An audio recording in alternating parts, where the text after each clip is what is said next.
આ ભજીયામાં નથી આવતા દૂધના ગોટા, એ દહીં જોડે જ ખવાય.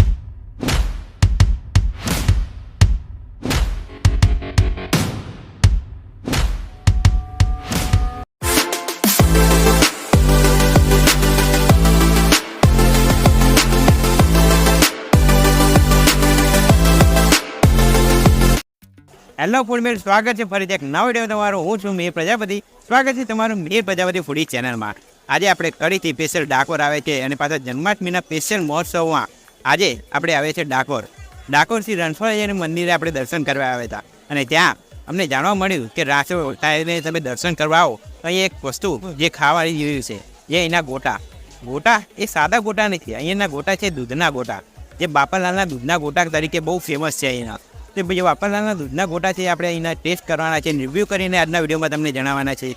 શું છે હિસ્ટ્રી તેની, તેના ઓનર સાથે આપણે વાત કરીશું, જણાવીશું સંપૂર્ણ હિસ્ટ્રી કે ક્યારે એની શરૂઆત છે, કેટલા વર્ષથી અહીંયા જે આ ધંધામાં છે. ચાલો આપણે તમને બતાવીએ. વિડીયો મેન સુધી બનાવજો, જોવા માટે સંપૂર્ણ વિડીયો. અને અમારે ત્યાં પણ નવા હોય તો લાઈક છે, સબસ્ક્રાઈબ કરવાનું ભૂલતા.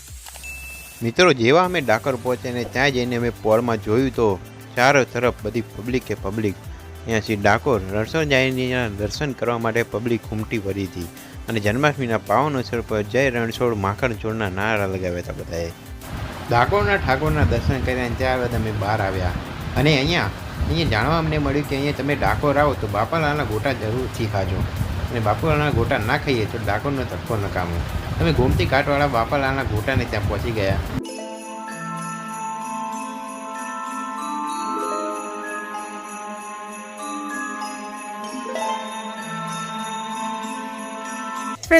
મિત્રો, આપણે અહીંના જે બાપાલાલ ગોટા, જે ડાકોરના ફેમસ બાપાલાલના ગોટા છે, તેના આપણે જે ઓનર છે તેના સાથે વાત કરીને જાણીએ શું છે એમની હિસ્ટ્રી, ક્યારે એમને શરૂઆત કરી અને એમને શું કારણથી એ જે ગોટા છે એમના ફેમસ છે. ચાલો આપણે જાણીએ. તમારું નામ શું? વિનોદ સુખડિયા. તો આપણે તમે બાપાલાલ ગોટા શરૂઆત ક્યારે કરી છે, તમારી થોડી હિસ્ટ્રી વિશે તમે જણાવો.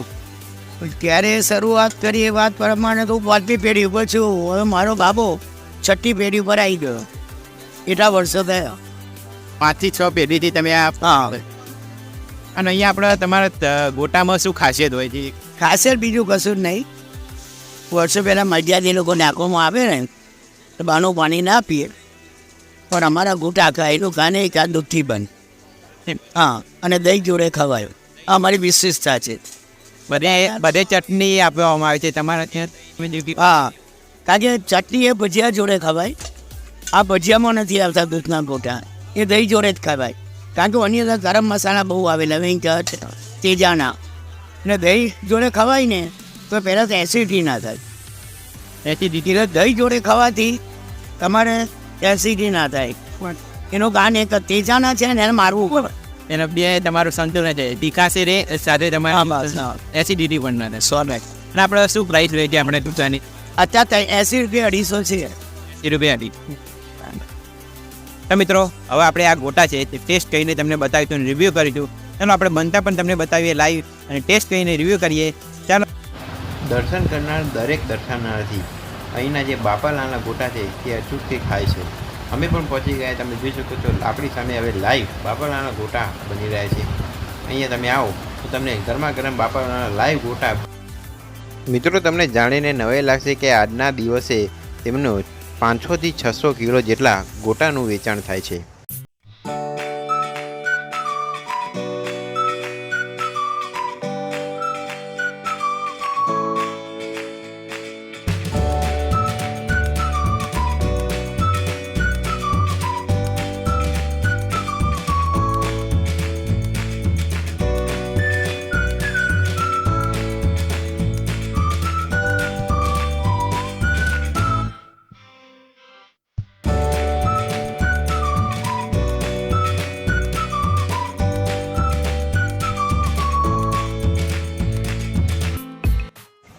જો તમારે ડાકોરના બાપાલાલના ગોટા જો ઘરે બનાવવા હોય તો એનું જે તૈયાર મિક્સર પણ અહીંયા મળે છે, જે તમે ઘરે લઈ જઈ શકો છો અને તમે આ ઘરે બનાવીને બાપાલાલના ગોટાનો સ્વાદ માણી શકો છો.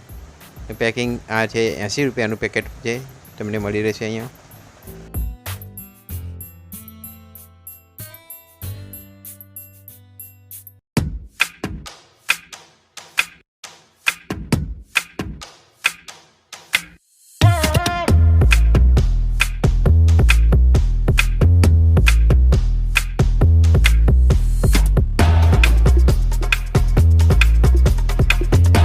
તો મિત્રો આપણે એનો કસ્ટમર રિવ્યૂ જાણીએ. અહીંયા જે કસ્ટમર આવે છે તેમને એનો ટેસ્ટ કેવો લાગે છે અને તમે આવું હોય તો કેવો રહે છે આપણે કસ્ટમર જોડે જાણીએ. તમારું નામ શું છે? મૌલિક. આપણે તમને એના ગોટાનું ક્યાંથી જાણવા મળ્યું છે? આપણે અહીંયા ગોટા અહીંયા ફેમસ છે એટલે જાણવા તો મળે જ. યુટ્યુબ હા, યુટ્યુબ દ્વારા, પછી માઉથ ટુ માઉથ. અને અહીંયાના ગોટાનો ટેસ્ટ તમને કેવો લાગે? યુનિક છે. અને અહીંયા તમને જે ગોટાના જે દહીં પીરસવામાં આવે દરેક જગ્યાએ તમે જુઓ તો તમને ગોટાના કઢી કે ચટકી હોય છે. હા, અહીંયા દહીં દહીં. ને એનો દહીં સાથેનો જે કોમ્બિનેશનનો ટેસ્ટ છે એ કેવું લાગે? કે એમાં કોમ્બિનેશન ટેસ્ટ સારો છે, યુનિક છે. અને અહીંયા કોઈને આવવું હોય તો તમે રિકમેન્ડ જરૂર કરશો? 100% સાહેબ, જરૂરથી આવજો. તો મિત્રો આપણા કસ્ટમરે પણ રિવ્યૂ આપ્યું અને જો તમારે પણ અહીંયા આવવું હોય તો પહોંચી જજો. સ્ક્રીન ઉપર એડ્રેસ દેખાતું હશે. ડાકોરના ફેમસ ગોટા, બાપાલાલના ફેમસ ગોટા. પહોંચી જજો ગોમતી ઘાટ રોડ. અને આપણે બાપા ડાકોર જે રણછોડજીનું મંદિર છે એની એક્ઝેક્ટ સામેની સાઈડ બાપાલાલના ફેમસ ગોટા. પહોંચી જજો. બીજે માળે તમને વિશાળ ડાઇનિંગ એરિયા મળશે જ્યાં તમે બેસીને આરામથી નાસ્તો કરી શકો છો. તો મિત્રો આપણે જે અહીંના તે ઘાટના ડાકોરના ગોમતી ઘાટના ફેમસ બાપાલાલના ગોટા આપણે મંગાવ્યા છે. એ જોઈ શકો છો સર્વ કરવાની જે સ્ટાઇલ છે તે પણ ડિફરન્ટ છે. એ જે તમને ખબર જ હશે જે ડાકોર આવ્યા છે બાપાલાલના ગોટા ખાધા છે તેને ખબર જ હશે કે આ ગોટા એ દૂધમાંથી બનાવે છે. ગોટા સાથે આપણી જે કઢી આપવામાં આવે છે તે નહીં. અહીંયા જે 10 કે 10 રૂપિયાનું દહીં છે અલગથી લેવામાં આવે છે. દહીં સાથે જે ગોટા ખાવામાં આવે છે એનું પણ એક કારણ છે. એ જે તમે જોઈ શકો છો એ દહીં સાથે ગોટા ખાવા છે. ગોટા છે એ તેજાના મસાલા તેનાથી બનેલા હોય છે. દહીં જે મીઠાશ માટે હોય છે. અને જે ગોટાની મીઠાશ અને જે દહીંની મીઠાશ આનાથી જે આપણા શરીરમાં જે એસિડિટી થતી હોય એ મસાલાને તેજાની વસ્તુ ખાવાથી આપણા શરીરમાં એસિડિટી થઈ એ ના થાય તે માટે આ મારણ તરીકે એક દહીં આપવામાં આવે છે. અને આનું જે કોમ્બિનેશન હોય છે એકદમ મસ્ત હોય છે. ચાલો આપણે ગ્રાહક મિત્રોને હવે ટેસ્ટ કરીને બતાવીએ કેવા છે. આપણે રિવ્યુ આપીએ. ચાલો આપણે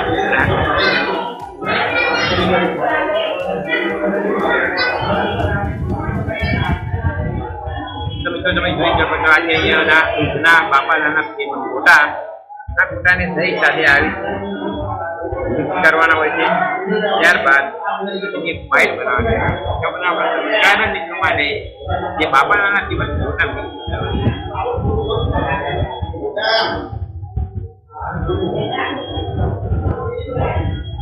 વાસ્તવમાં જે આના દહીં સાથેનું જે કોમ્બિનેશન છે ગોટાનો ટેસ્ટની વાત કરીએ તો આપણે ગોટાના જે મસાલા વાપરવામાં છે મરી મસાલા થઈ જાય તેનાથી એક તીખાશ ઉત્પન્ન થાય અને એની સાથે દહીં ખાવાથી જે તીખાશ હોય છે તે એકદમ નજબત થઈ જાય. એટલે આપણે તમારા શરીરમાં જે એસિડિટી થવાની જે સમસ્યા છે એ પણ નહીં થાય.